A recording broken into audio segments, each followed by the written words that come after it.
Hello everyone. तो कैसे हैं आप लोग? आशा करता हूँ बढ़िया होंगे। तो आज हम लोग देखने वाले हैं कंप्यूटर मेमोरी क्या होती है। ठीक है, कंप्यूटर मेमोरी के बारे में हम सारा कुछ पढ़ने वाले हैं, क्योंकि अगर आप फ्यूचर में कभी कोडिंग वगैरह करेंगे तो आपको कंप्यूटर की मेमोरी के बारे में थोड़ा बहुत नॉलेज होना चाहिए। वही आज मैं आपको देने वाला हूँ। ठीक है, तो आज हम लोग देखने वाले हैं कंप्यूटर मेमोरी क्या होती है। तो हेलो दोस्तों, मैं ही हिमांशु, आप तो जानते ही होंगे। ठीक है, तो चलिए मुद्दे पे बात करते हैं। तो ये रहेंगी आज की हमारी नोट्स। तो मैं आपको ये नोट्स पढ़ने से पहले बता देता हूँ कि कंप्यूटर मेमोरी क्या होती है। ठीक है, थोड़ा गला ख़राब है तो कोई दिक्कत वाली बात नहीं है। तो देखो, जैसे पहले तो आपको पता ही होगा कि हम लोग जहाँ पे स्टोर करते हैं वीडियोस, फोटोज़ वगैरह और भी कुछ चीज़ें जो हैं, फाइल्स वगैरह जो सेव करते हैं, वो एक स्टोरेज डिवाइस के अंदर यानी मेमोरी के अंदर स्टोर होता है। ठीक है, लेकिन हम यहाँ पे बात करने वाले हैं दो तरह की मेमोरीज होती हैं, मतलब दो तरह के स्टोरेज डिवाइसेस होते हैं। डिवाइसेस की बात छोड़ो, दो तरह की मेमोरीज होती हैं, प्राइमरी और सेकेंडरी मेमोरी होती हैं। ठीक है, प्राइमरी मेमोरी किसके लिए होती है? वो होती है कंप्यूटर के लिए, जो कंप्यूटर यूज़ करता है, हम आगे देखने वाले हैं। दूसरी मेमोरी होती है सेकेंडरी मेमोरी, जो हम लोग अपने लिए यूज़ करते हैं, जिसमें ऑडियो और वीडियो सारी की सारी चीज़ें, फाइल्स वगैरह सेव करते हैं। ठीक है, तो अभी हम लोग आज देखने वाले हैं प्राइमरी मेमोरी, इसी को मेन मेमोरी बोलते हैं। और जो सेकेंडरी मेमोरी कल हम देखने वाले हैं होंगे, ठीक है, तो उसको परमानेंट मेमोरी, वो स्टोरेज डिवाइसेस के अंदर पढ़ने वाले हैं। ठीक है, तो आज हम लोग देखेंगे प्राइमरी मेमोरी क्या होती है। ठीक है, मुद्दा क्लियर है भाई? ठीक है, तो चलिए शुरू करते हैं। तो computer memory is a system that stores data, instruction and information temporarily और परमानेंटली। ठीक है, तो मतलब ये टेम्पररी कौन स्टोर करता है? Primary memory. आगे हम बात करने वाले हैं परमानेंट जो स्टोर करता है सेकेंडरी मेमोरी, जो हम कल देखने वाले हैं। ठीक है, तो प्राइमरी मेमोरी मतलब कौन यूज़ करता है? ये सीपीयू के लिए ज़्यादातर होती है। ठीक है, तो प्राइमरी मेमोरी सीपीयू के लिए होती है। तो आगे हम पढ़ने वाले हैं। ठीक है, तो पहले हम बात करेंगे प्राइमरी मेमोरी क्या होती है। प्राइमरी मेमोरी क्या होता है? जो कि डायरेक्ट सीपीयू एक्सेस करता है। देखो, मैंने आपको बताया था पिछली वीडियोज़ पे सीपीयू के बारे में, मैंने आपको बताया है कि जब कोई भी हम उसको मतलब कोई भी इनपुट देते हैं, फिर वो प्रोसेस करता है, मतलब डाटा लेता है। हम यूज़र हैं, हम कंप्यूटर को कोई भी डाटा देते हैं, वो प्रोसेस करता है। कहाँ? स्टोरेज, जो स्टोरेज डिवाइस होगा जो हम पढ़ने वाले हैं, वहाँ से रैम में आता है। रैम के बाद फिर वो कहाँ आता है? पता है कहाँ? सीपीयू में आता है। ठीक है, तो सीपीयू में आएगा। ठीक है, वो डाटा जो ये मतलब रैम में आता है। रैम एक तरह की प्राइमरी डिवाइस होती है, प्राइमरी मेमोरी होती है। ठीक है, तो समझ में आई बात? तो हम प्राइमरी मेमोरी देखने वाले हैं, पढ़ लेते हैं एक बार। Primary memory is a memory that is directly accessible by the CPU, जो डायरेक्ट सीपीयू एक्सेस करता है। समझ में आई बात? स्टोरेज, देखो, स्टोरेज डिवाइस से डायरेक्ट रैम में जाएगा, रैम से सीपीयू में जाएगा। तो देखने वाले हैं। ठीक है, it stores data and instruction, data store करता है, इंस्ट्रक्शन जो हम देते हैं उनको स्टोर करता है। डाटा करंटली इन यूज़, जो कि जैसे कि हम लोग अभी प्लस माइनस कुछ कर रहे हैं, तो वो जो नंबर्स होंगे या तो ऑपरेटर्स होंगे, मतलब जोड़, घटाना, गुणा, भाग, वो सारे के सारे कहाँ स्टोर हो जाएंगे? रैम के अंदर आ जाते हैं। ठीक है, रैम के अंदर आ जाते हैं। ठीक है, तो रैम से फिर वो सीपीयू लेता है, वो सारा अपना कार्यक्रम करता है। ठीक है, ठीक है, तो ये डायरेक्टली एक्सेसिबल बाय सीपीयू से डायरेक्ट, सीपीयू मतलब क्या? सेंट्रल प्रोसेसिंग यूनिट, पढ़ाया था पिछली वीडियोस में। ठीक है, तो देखेंगे अगला। Allowing the CPU to fetch and process them quickly, जल्दी से क्विक यानी एक्सेस करने के लिए ये होती है, डायरेक्ट एक्सेस कर सकता है सीपीयू। ठीक है, तो हम देखने वाले हैं प्राइमरी मेमोरी क्या होती है, प्राइमरी मेमोरी के टाइप्स क्या होते हैं। देखो, अभी हमने देखा क्या, जो कंप्यूटर की स्टोरेज होती है, मेमोरी कुछ भी बोलो, वो दो टाइप की होती है। कौन कौन? प्राइमरी और सेकेंडरी, जिसको हम मेन और परमानेंट बोलते हैं। ठीक है, main memory and permanent storage. ठीक है, तो उसके बाद हमने देखा प्राइमरी मेमोरी क्या होती है। तो प्राइमरी मेमोरी देखने के बाद अब हम देखने वाले हैं प्राइमरी मेमोरी भी दो टाइप की होती है। ठीक है, समझ में आई बात? तो अब प्राइमरी मेमोरी दो टाइप की होती है। ठीक है, अभी यहाँ पे देखो, मैं आपको बता देता हूँ। प्राइमरी मेमोरी दो टाइप की होती है। पहली रैम होती है, दूसरी रोम होती है, रैंडम एक्सेस मेमोरी और read only memory. Read only memory क्यों? दूसरा वाला रीड ओनली मेमोरी क्यों? क्योंकि हम इसमें ज़्यादातर चीज़ें खाली पढ़ सकते हैं, रीड कर सकते हैं, ऐसा कुछ उसमें चेंजेस वगैरह नहीं कर सकते हैं, इसलिए इसको रीड ओनली मेमोरी कहते हैं। और यहाँ पे रैंडम एक्सेस मेमोरी क्या होती है?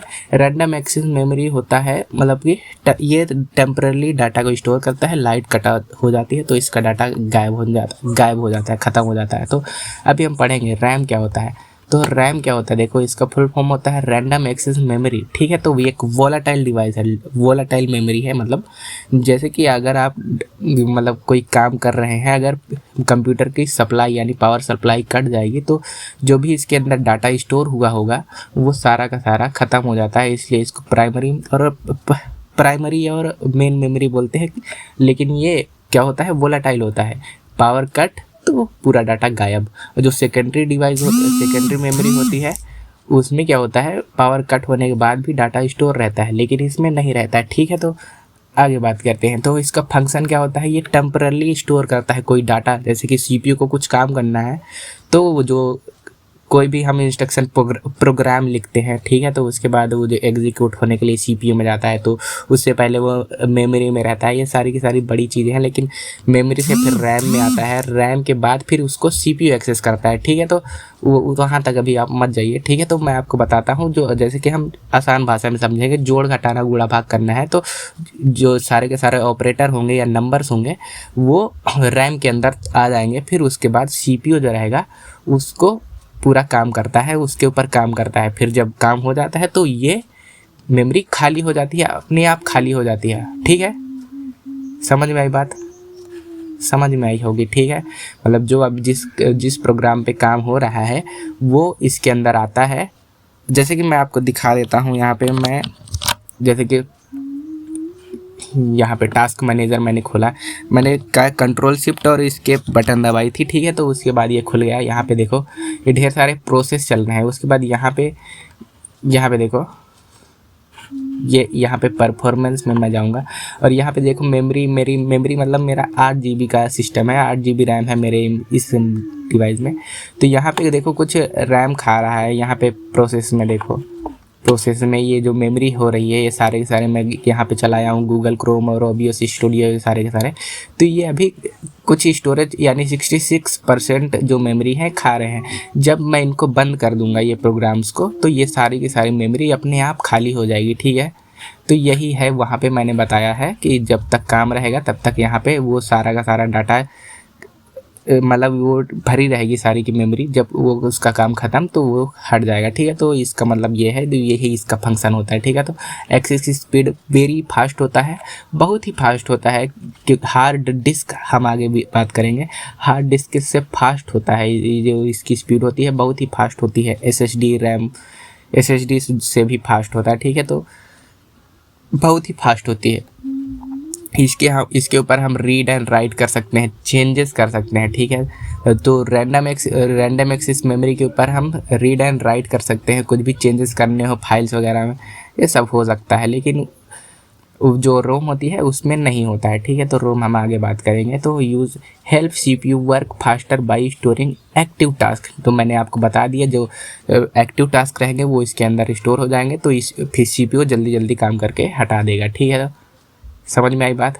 ठीक है, समझ में आई होगी। लोकेशन क्या होता है, लोकेशन इसकी कहाँ पे होता है, ये तो सीपीयू के एकदम पास में होती है। तो मैंने पिछली वीडियो में आपको डायग्राम बना के भी दिखाया था, आप देख लेना पिछली वीडियो, ठीक है। तो ये प्लेलिस्ट मैंने बनाई हुई है, आप ज़रूर से देख लेना, ठीक है। तो इसके बाद हम देखने वाले हैं कि इसकी कैपेसिटी ये जीबीज़ में होती है, लेकिन ये 4 के मल्टीपल में आती है। जैसे 4 GB RAM, 8 GB RAM, 16 GB RAM, ठीक है। तो ये 32, 64 ऐसा कुछ करके रैम रहती है, इसकी कैपेसिटी ऐसी होती है, ठीक है। तो जितनी ज़्यादा रैम होगी उतना ही स्मूथ आपका लैपटॉप या कंप्यूटर चलेगा। जितनी ज़्यादा ये रैम नंबर होगा, थोड़ी महंगी स्टोरेज रहती है, रैम महंगी आती है भाई साहब।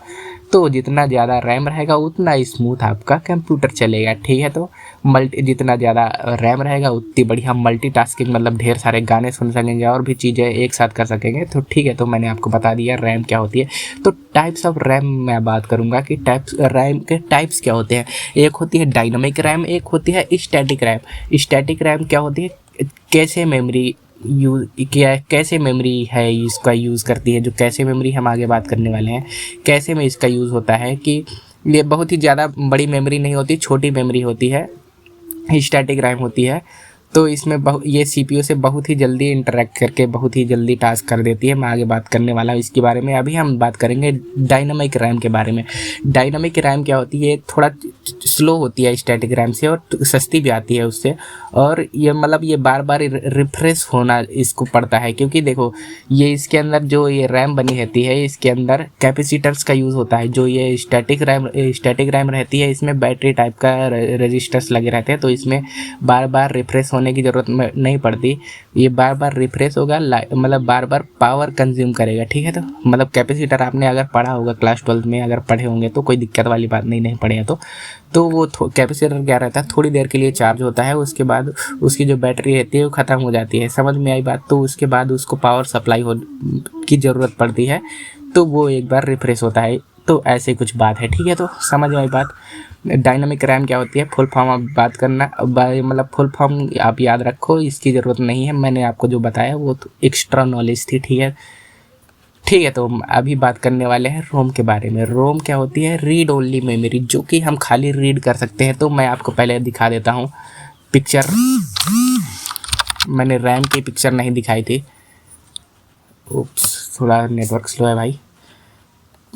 तो यहाँ पे ये रैम होती है कुछ इस तरह का सर्किट कि आपके अंदर ये राम जी आ गए, ठीक है, कोई दिक्कत वाली बात नहीं है, ठीक है। तो यहाँ पे सर्किट्स बने रहते हैं, ठीक है। उसके बाद हम देखने वाले हैं रोम। पहले मैं आपको रोम दिखा देता हूँ। तो रोम कुछ इस तरह की सर्किट बनी होती है, ठीक है। तो ये आपके मदरबोर्ड में इंसर्ट रहती है, ठीक है। तो मैं आगे बात करने वाला हूँ। तो ये नॉन वोलाटाइल मेमोरी है, ठीक है, जबकि अगर पावर सप्लाई कट भी हो जाएगी तो आपका डाटा सेव रहेगा। तो ये किस लिए यूज़ होती है, ये यूज़ होती है जैसे कि फर्मवेयर बूटिंग प्रोसेस में आपको बताया था कि फर्मवेयर होता है एक, वो जो ऑपरेटिंग सिस्टम लोड वगैरह करता है, वो पिछली वीडियो में आप देख लेना, ठीक है। तो उसमें क्या होता है कि जो फर्मवेयर पहले से डिफाइन होते हैं कि कंप्यूटर को क्या करना है, कैसे ऑन होगा, क्या क्या करना है, वो सारा का सारा चीज़ें पहले से डिसाइड होता है। वो सारे की सारी चीज़ें इसमें स्टोर रहती हैं। इसको छेड़खानी इस पर नहीं किया जा सकता कि, तो इसलिए इसको खाली रीड किया जा सकता है, इसके ऊपर ओवर राइट या कुछ नहीं किया जा सकता, खाली इसके पढ़ा जा सकता है। समझ लो एक तरह से कि इसके अंदर क्या स्टोर रहता है, बायोस और बूट प्रोग्राम्स, जो कैसे विंडोज़ बूट होगा या तो आपका लैपटॉप कैसे ऑन होगा, या सारी की सारी चीज़ें इसके अंदर सेव रहती हैं, ठीक है। तो एडिटेबल यूजुअली ये जो ये खाली जो होती हैं ये एडिटेबल नहीं होती, लेकिन कुछ होती है जो इनको मतलब ये एडिट किया जा सकता है, इसमें बदलाव किए जा सकते हैं। लेकिन वैसे तो रोम में कोई भी छेड़खानी नहीं होती है। तो समझ में आई बात। तो इसमें कुछ कहीं कहीं इसमें बदलाव किए जा सकते हैं, ठीक है। तो initial for booting the system, मतलब जो पावर ऑन होता है, वो जो सारी की सारी पावर, और मतलब जब आप लैपटॉप को ऑन करेंगे तो उसके बाद जो ऑन होगा वो क्या क्या प्रोसेस करेगा, उसका ये प्रोग्राम इसके अंदर लिखा रहता है, ठीक है। तो आप समझ गए होंगे, ठीक है। तो रोम का खाली इतना काम है कि जितने भी फर्मवेयर या बायोस या बूट प्रोग्राम या बूटिंग के सारे कोड्स जो रहते हैं, विंडोज़ के कोड या कोई भी ऑपरेटिंग सिस्टम में आगे बात करेंगे, वो इसके अंदर कोड लिखा रहता है, ठीक है। तो इसको हम छेड़खानी नहीं कर सकते हैं, ज़्यादातर केसेस में नहीं कर सकते हैं, लेकिन कुछ केसेस में कर सकते हैं, ठीक है। तो टाइप्स ऑफ रोम की बात कर लेते हैं कि रोम के टाइप्स क्या होते हैं, ठीक है। तो पहला होता है रोम, तो मैंने आपको पहले ही बता दिया, प्री प्रोग्राम्ड नॉट एडिटेबल। इसके अंदर सारे प्रोग्राम रहते हैं, इनको हम लोग कुछ नहीं छेड़खानी कर सकते। दूसरी तरह की क्या होती है, प्रोग्रामेबल वंस बाय यूज़र, एक बार यूज़र इसको चेंज कर सकता है। और इसके बाद इलेक्ट्रिकल इरेजेबल प्रोग्रामेबल रोम, ठीक है। इलेक्ट्रिकल शायद यही होता है, नहीं क्या होता है, इरेजिबल प्रोग्रामेबल रोम, ठीक है। तो ये था, ठीक है, इलेक्ट्रिकली प्रोग्रामेबल रोम, ठीक है। तो आप फुल फॉर्म जाके देख लेना, सही है वैसे मैंने बताया था। इसमें एक यूवी लाइट रहती है, उसके बाद इसका डाटा चेंज किया जा सकता है उससे। इसका जो पहले का डाटा रहेगा तो यूवी रेज से इसका डाटा क्लियर करके आप नया चीज़ इसके अंदर डाल सकते हैं, ठीक है। तो उसके बाद इलेक्ट्रिकली इरेजेबल प्रोग्रामेबल रोम, ठीक है, इसका फुल फॉर्म ये होगा, आप गूगल कर लेना, बाकी मैंने सही बताया, ठीक है। तो इसको हम इलेक्ट्रिकली मतलब चेंज कर सकते हैं, इलेक्ट्रिक से, इलेक्ट्रिक वाला जो चीज़ होता है, इलेक्ट्रिक आप जानते हैं बिजली, ठीक है, तो उससे हम लोग इसमें कुछ मैकेनिकल काम करेंगे, तो उसके बाद ये जो होता है इसकी सारा डाटा ख़त्म हो जाता है, तो इसके बाद हम फिर से इसको प्रोग्राम कर सकते हैं कंप्यूटर की सहायता से, ठीक है। समझ में आई बात। तो रोम के बारे में आप जान गए होंगे बहुत ही बढ़िया तरीके से, ठीक है। तो मैंने आपको ये कुछ ज़्यादा ही जानकारी दे दी है, बाकी इतना कोई देता नहीं है भाई साहब, मैंने देखे हैं वीडियोस, ठीक है। तो अभी हम कैसे मेमोरी की बात करेंगे, जो मैंने यहाँ पे स्टैटिक रैम के बारे में ऊपर बात की थी, यहाँ पे ये होती है ये, ठीक है, यही होती है कैसे, ठीक है। तो कैसे क्या होती है, या तो ये एकदम सीपीयू के पास होती है या तो सीपीयू के अंदर होती है। मैंने आपको चिप दिखाई थी सीपीयू वाली पिछली वीडियो में, तो आप देख लेना, उसको नहीं देखे हैं तो, ठीक है। तो आपको बहुत ही अच्छे से समझ में आएगा अगर आप पिछली वीडियो देखे होंगे तो, ठीक है। तो what is cache memory? Cache memory is a small but very fast memory. ये बहुत ही छोटी होती है लेकिन बहुत ही फास्ट होती है भाई साहब, ठीक है। Located very close to CPU, यानी इसके बहुत ही पास होती है, या तो इसके अंदर होती है। मैंने आपको बताया था जो टेम्पररी टास्क होते हैं, जो कि बार बार फ्रिक्वेंटली काम होते हैं, ठीक है। तो बार बार कोई काम हो रहा है तो ये थोड़ी देर के लिए, जैसे कि आप ब्राउजिंग कर रहे हैं तो पहली बार अगर आप वेबसाइट वगैरह खोलेंगे तो वो क्या होगा, पहली बार थोड़ा लोड होने में टाइम लगेगी। अगर आप बार बार वही वेबसाइट खोल रहे हैं तो पहले के मुकाबले कुछ जल्दी ही वो खुल जाएगी। तो वो क्या होता है, कैशे मेमोरी होती है। कैशे मेमोरी क्या करती है, कुछ जो बार बार टास्क होते हैं उनको अपने अंदर स्टोर कर लेती है।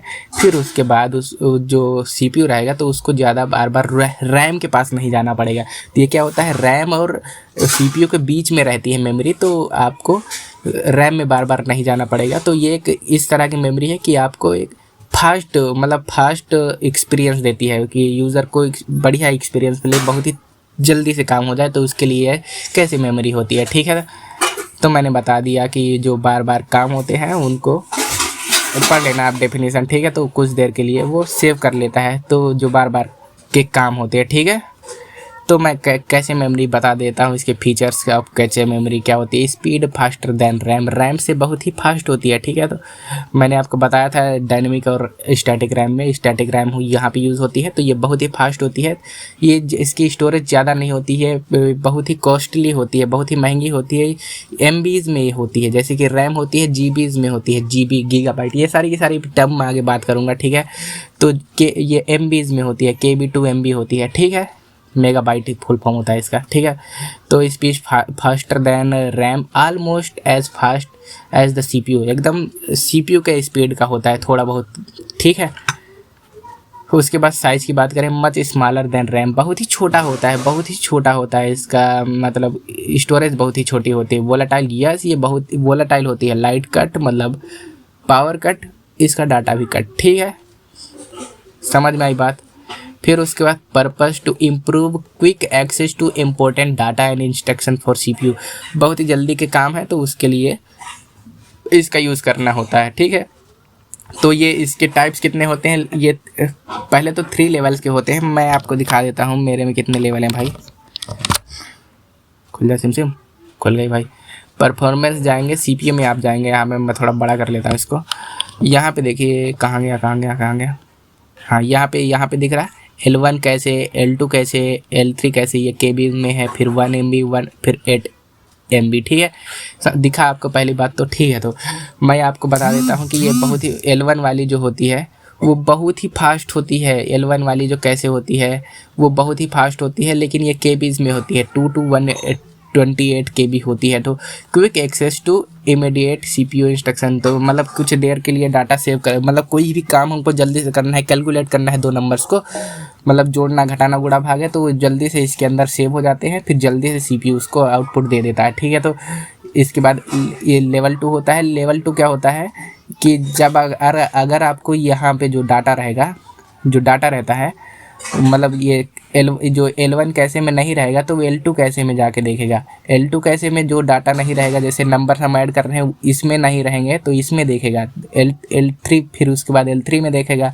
L4 तो अभी नए वाले सिस्टम से में आता है, ज़्यादातर लैपटॉप्स में नहीं आता है, तो L3 में देखेगा। ठीक है, L3 के बाद अगर इसमें इसको कैशे मेमोरी के अंदर अगर वो डाटा नहीं मिलता है तो वो जाएगा डायरेक्ट कहाँ पे जाएगा, रैम के पास। तो रैम से वो लेके आएगा, तो उसमें थोड़ा जो स्पीड रहती है वो थोड़ी स्लो हो जाती है। ठीक है, तो मैंने आपको बताया जो बहुत ही जल्दी के काम होते हैं वो कैसे मेमोरी के अंदर स्टोर होते हैं। ठीक है, तो L1 L2 यानी लेवल 1 लेवल 2 लेवल 3 लेवल 4 ऐसा कुछ करके। ठीक है, समझ में बात?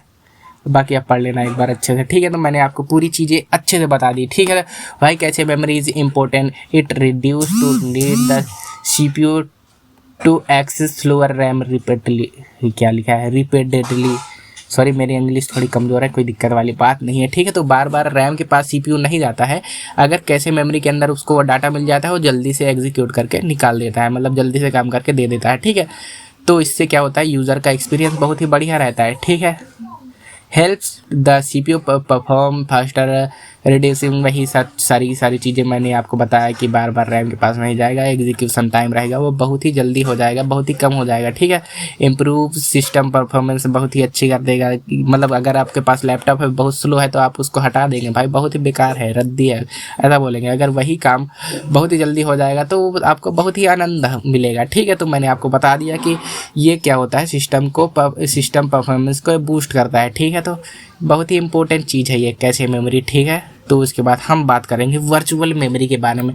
वर्चुअल मेमोरी क्या होती है, जैसे कि अगर आप कहेंगे आपके पास एक टेबल है, स्टडी टेबल है, समझ लो एक स्टडी टेबल है, आप वहाँ पे बैठ के पढ़ रहे हैं, लेकिन स्टडी टेबल आपका बहुत ही छोटा है, तो आप क्या करेंगे, आपके बगल में एक बेड रखा होगा, उसमें सारी की सारी बुक्स रख देंगे, तो आपको स्पेस एक्स्ट्रा मिल जाएगा पढ़ने के लिए। ठीक है, तो उसी तरह ये वर्चुअल मेमोरी का कॉन्सेप्ट है। क्या कैसा है, जैसे कि जो हमारा स्टोरेज डिवाइस होता है, जैसे कि हमारा हार्ड डिस्क हो गया, आगे बात करेंगे, हार्ड डिस्क हो गया, उससे थोड़ा क्या होती है, फेक रैम बना लेती है, थोड़ा सा स्टोरेज ले लेगी, लेकिन वो थोड़ा उसकी स्पीड स्लो रहेगी। भाई साहब, आपने अगर आजकल फ़ोन में भी देखा होगा 4+4 GB वाला फ़ोन आता है, उसमें 4 GB क्या होता है, वो जो स्टोरेज रहती है उसको यूज़ करता है रैम के अलावा, तो थोड़ा स्लो हो जाती है। ठीक है, तो ये का सारा काम ऑपरेटिंग सिस्टम करता है कि कैसे हमको ऑपरेटिंग सिस्टम, आगे बात करेंगे हम। ठीक है, कि कितनी स्टोरेज से हमको रैम लेनी है। ठीक है, ये सारी की सारी चीज़ें। ठीक है, तो मैं अभी आपको बता देता हूँ वर्चुअल मेमोरी क्या होती है, मतलब बता दिया हूँ, पढ़ के भी बता देता हूँ भाई। Virtual memory is a fake और एक्स्ट्रा रैम। फेक क्यों, क्योंकि ये क्या करता है, स्टोरेज जो हमारे पास हार्ड डिस्क रहती है उसको यूज़ करता है। ठीक है, हार्ड डिस्क को यूज़ करता है, उससे उसको रैम की तरह यूज़ करता है। क्यों यूज़ करता है, क्योंकि अगर हम यहाँ पे मैंने आपको दिखाया था 66% मेरा जो रैम है मेमोरी वो चल रही है, अगर हमारे पास कुछ ज़्यादा ही टास्क हो गए हैं तो ओवरफ्लो होने लगेगी मेमोरी, भी एकदम रैम भर जाएगी, तो सिस्टम क्रैश हो सकता है। इसके लिए क्या होता है कि जो होता है वो हार्ड डिस्क को यूज़ करता है, हार्ड डिस्क की मेमोरी को यूज़ करता है, तो हमारा सिस्टम बराबर मतलब काम करता रहे, इसके लिए काम होता है। लेकिन वो क्या होता है, फिर स्लो हो जाता है सिस्टम। ठीक है, तो स्लो हो जाता है, समझ में आई बात? तो मैंने पहला लाइन आपको बता दिया, used when physical RAM is full, मतलब फिजिकल जो रैम होती है वो फुल हो जाती है, तो इसका कॉन्सेप्ट यूज़ होता है। मैनेज बाई ऑपरेटिंग सिस्टम से मैनेज होता है। He helps run more programs at a once, मतलब अगर बहुत ही काम आपको करने हैं तो एक बार में सारे के सारे काम करने होंगे, तो ये हार्ड डिस्क को से थोड़ी सी स्टोरेज ले लेगा, फिर उसको भी काम करेगा। ठीक है, तो ढेर सारे काम एक साथ हो जाएंगे। मैंने यहाँ बताया तो स्लोवर दैन रियल रैम से छोटा होता है। अवॉइड सिस्टम क्रैशेस, इस सिस्टम को क्रैश होने से बचाता है। ठीक है, तो ये सारी की सारी चीज़ें मैं आपको बता दिया हूँ कि मेमोरी क्या होती है, कैसे के बारे में बात किए हैं, वर्चुअल मेमोरी के बारे में बात किए हैं। ठीक है, तो ये सारी की सारी चीज़ें मैंने बताई। आशा करता हूँ आपको बढ़िया वीडियो लगा होगा। लेकिन इसके पहले अगर मैंने पिछला वीडियो डाला था उसमें मैंने कुछ क्वेश्चंस वगैरह दिए थे, डिस्क्रिप्शन में लिंक था, आपने चेक किया होगा तो बहुत बढ़िया बात ही। अगर नहीं चेक किया तो ज़रूर से चेक करें, और हाँ प्लेलिस्ट ज़रूर चेकआउट करें, इसकी पूरी प्लेलिस्ट मैंने बनाई है। तो मिलते हैं अगली वीडियो में, तब तक के लिए tata bye bye, take care.